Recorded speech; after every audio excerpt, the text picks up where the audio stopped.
এগুলি জানার ছিল না।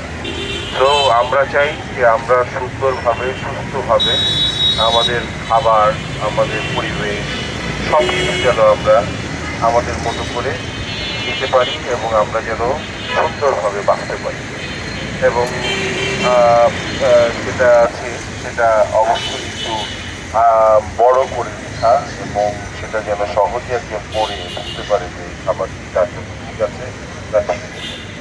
যেমন আমাদের এখন খুব ক্যান্সারের ঝুঁকি বেড়ে গেছে, প্রচুর মানুষের বিনা কারণে ক্যান্সার হচ্ছে। এগুলি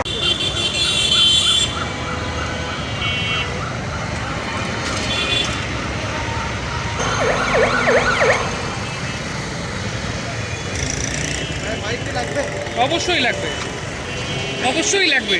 তুমি হ্যালো হ্যালো করতে থাকো। তুমি তো